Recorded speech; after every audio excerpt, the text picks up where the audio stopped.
meus amigos internautas e todos vocês que nos acompanham nas redes sociais. Hoje nós vamos falar do trabalhador na casa espírita, do trabalhador no centro espírita. Mas o que vem a ser o trabalhador na casa espírita? Em verdade, podemos dizer hoje que 80% das pessoas que são trabalhadoras em uma casa espírita, que são obreiras em uma casa espírita, vieram de outras religiões. E a maioria desses obreiros, desses trabalhadores, chegaram na casa espírita através da dor, através do sofrimento. Depois de passado um certo período, esse irmão que chega à casa espírita em busca de uma palavra de conforto, de uma palavra de auxílio, ele acaba, com o passar do tempo, sentindo-se fortalecido, orientado e procura contribuir naquilo que ele recebeu. Ou seja, ele dá o que ele recebeu. De auxiliado, quando ele chegou tempos atrás na casa espírita, ele passa a auxiliar. De ajudado, ele passa a ajudar. De receber colaboração, ele passa a ser um colaborador.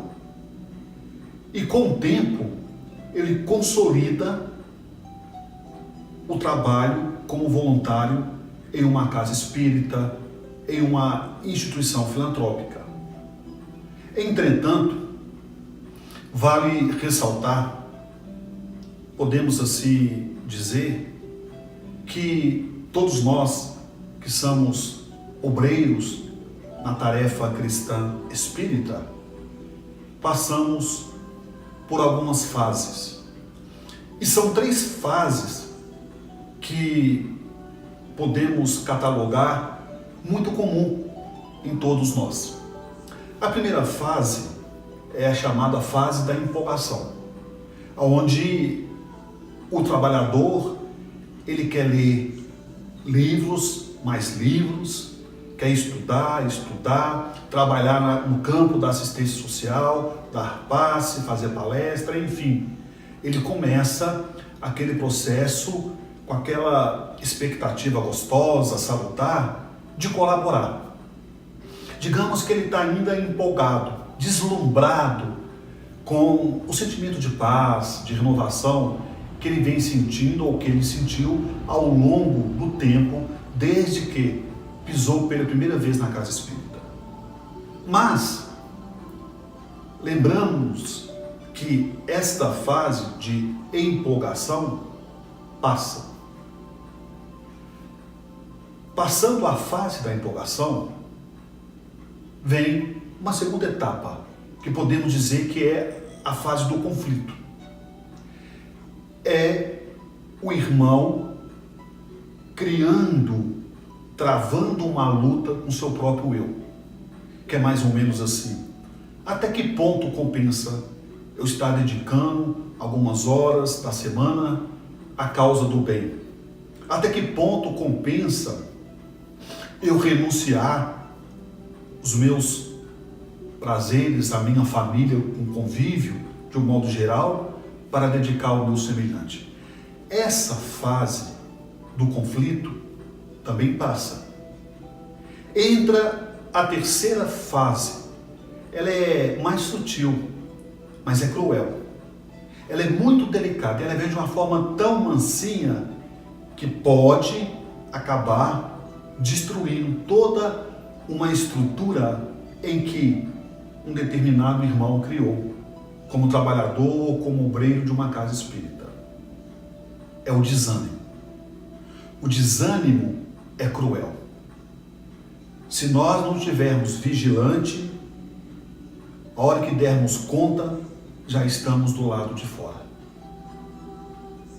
Para construir, demanda tempo, esforço, suor e trabalho.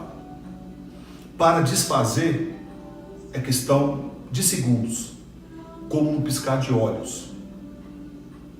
Por isso, enfatizamos o trabalhador na casa espírita que ele não falhou. Ele tem que persistir e não desistir. Não existe derrota, o que existe é a falta de persistência, é a falta de buscar, de insistir naquilo, obviamente, que vai lhe dar prazer, que vai lhe fazer bem. Por isso que nós não devemos desanimar. O mundo está cheio de pessoas que desanimaram. Como diz os antigos, cabeça vazia é oficina do diabo. Entretanto, meus irmãos e queridos internautas, não desanimem, persistem. Não existe vitória, não existe conquista sem suor, sem trabalho. O time que é campeão, por exemplo, de um título, seja ele a nível nacional ou internacional, trabalhou muito. Mas lembremos-nos que esse mesmo time que foi campeão perdeu partidas. E às vezes, para ganharmos, a perda faz parte. Essa é a mensagem que nós deixamos aos nossos irmãos internautas.